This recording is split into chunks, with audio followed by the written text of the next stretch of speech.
കൗതുകമായി കോഴിക്കോട് ബേപ്പൂരിലെ വീട്ടുമുറ്റത്തെ മുരിങ്ങമരം. ബേപ്പൂർ സ്വദേശി ജയദേവന്റെ വീട്ടിലാണ് 2 മീറ്ററിലധികം നീളമുള്ള മുരിങ്ങക്കായ്കൾ ഉണ്ടായത്.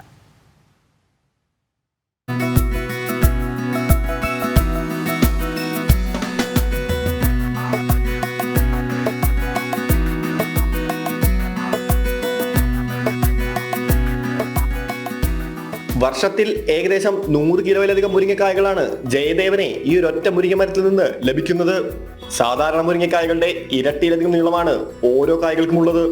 2.5 മീറ്ററിലധികം നീളമുള്ള കായകൾ ഉണ്ടായിട്ടുണ്ടെന്നാണ് ജയദേവൻ പറയുന്നത്. 15 വർഷം മുൻപ് അങ്ങാടിയിൽ നിന്ന് വാങ്ങിയ വിത്തിൽ നിന്നാണ് മരമുണ്ടായത്. ഇത് ഫസ്റ്റ് വന്നത് 2.25-2.5 മീറ്റർ ഇട്ടാണ് നമ്മൾ അളന്നത്. അന്ന് ഒരു ഒരൊറ്റ മരം തന്നെ ഏകദേശം ഈ വണ്ണം ഉണ്ടാവും. ആ മരത്തുമ്മിൽ ഉണ്ടായത് ഇതിനെക്കാട്ടി വണ്ണമുള്ള ഒരൊറ്റൊന്ന്.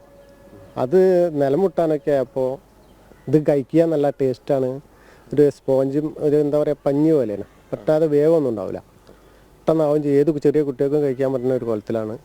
മരത്തിലുണ്ടാവുന്ന കായ്കളെല്ലാം അയൽവാസികൾക്ക് സൗജന്യമായി നൽകുന്ന രീതിയാണ് ജയദേവന്റേത്.